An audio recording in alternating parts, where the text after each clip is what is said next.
What if I told you you could calculate down to the dollar exactly how much it's going to cost you if a property goes vacant?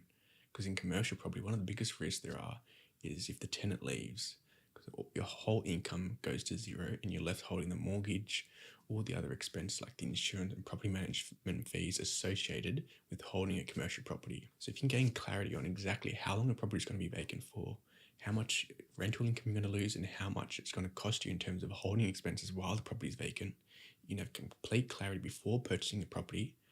And when you purchase the property, you know exactly how much you need to put aside each year, each month, each week for when the property inevitably goes vacant. I'm James Hawthorne and I just enjoy researching commercial property deals.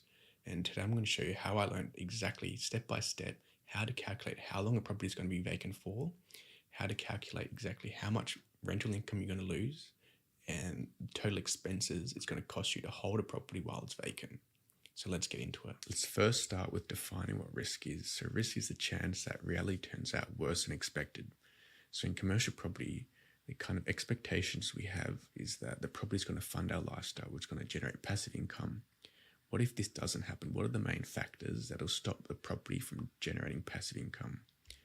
So in commercial property, there are two main broad categories that stop a property from generating passive income. It's the lower income, lower rent from the property, or increased expenses. So in terms of lower income, the things like vacant, if there's no tenant, you can't get any income from the property. If the rent gets reduced, your income is going to be lower. That's going to affect the amount of passive income, net income from the property.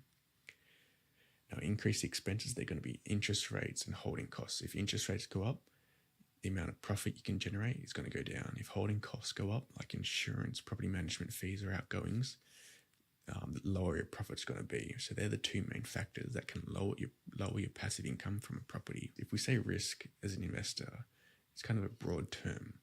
And we kind of think, oh, it's risky, it's dangerous. So what our job is as an investor is to remove the dangerous word for risk and use data to actually define what the risk is. So if we look at vacancy risk, that's the biggest factor that can lower our income in terms of commercial properties. Vacancy risk is the likelihood that a rental property will remain unoccupied, resulting in a loss of rental income. So this is the biggest factor that can actually lower our passive income for commercial property, because if there's no tenant, the majority of your income is going to be completely gone. So we look at a cash flow graph, vacancy can crash cash flow.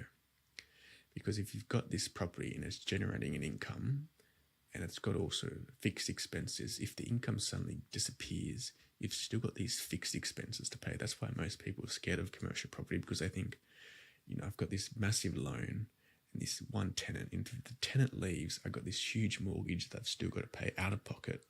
It's not going to be tenanted, so the tenant can't be paying the mortgage, the tenant can't be paying the outgoings and the insurance. I've got to pay it out of my own pocket.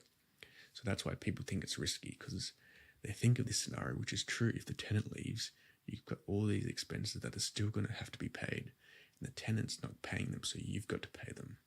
So how do we actually turn this risk into clarity? So that's first. Let's go through a scenario. I found this property in Brisbane, sold for $2 million.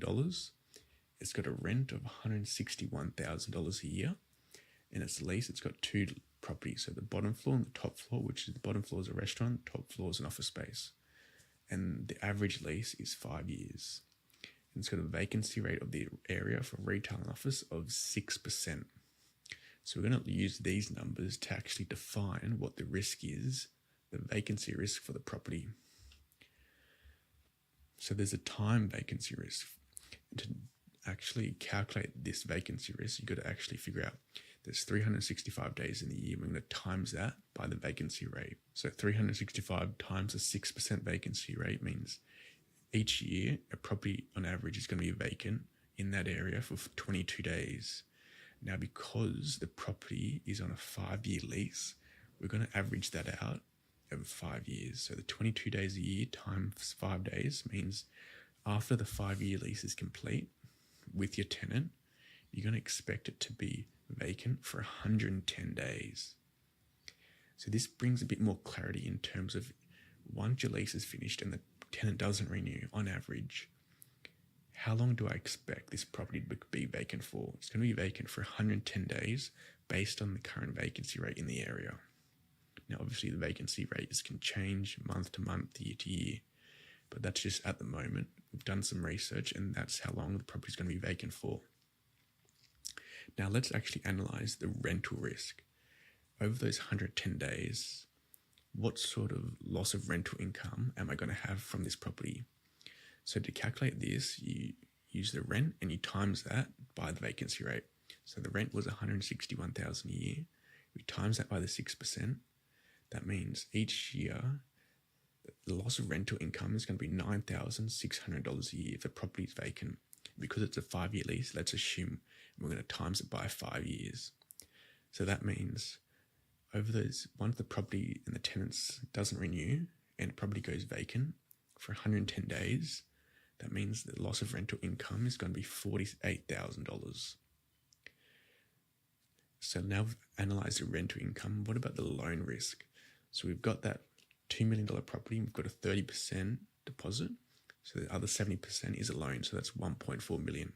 We've got an interest rate of 6.5%, which means every year we're paying $91,000 a year in interest. That's just interest only. And now we know that after the 5-year lease, the property is going to be vacant for 110 days.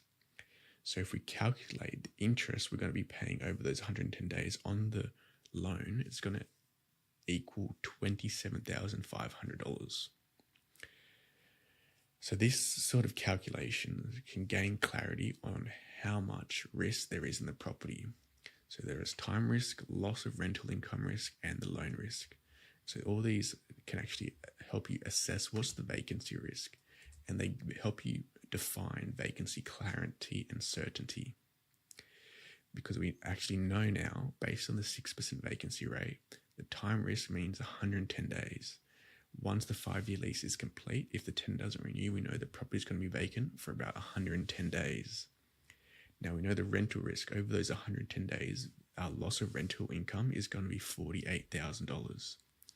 And we know the loan risk. We know that over those 110 days, we're going to have to pay $27,500 in interest. So say we've got the next 5 years to build a buffer, we're going to save $5,000 a year.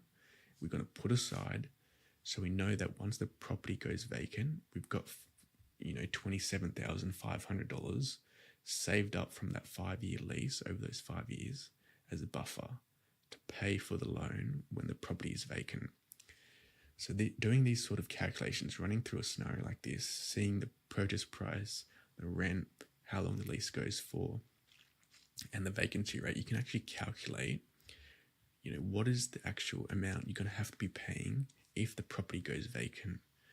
So this risk profile of the property, you start to gain clarity when you go through these scenarios and realize that, am I willing to hold on to this property if I know that it's going to be vacant at the end of the 5-year lease for 110 days? It's going to cost me $27,000. It doesn't become a risk anymore. It becomes clarity and certainty. You know the numbers. You've defined your risk. You've used data to define it and gain clarity on, are you willing to hold this property for, 110 days and pay the $27,000 if it goes vacant? If you are willing to hold it, then it's a good deal. And that's how you calculate vacancy risk like a professional.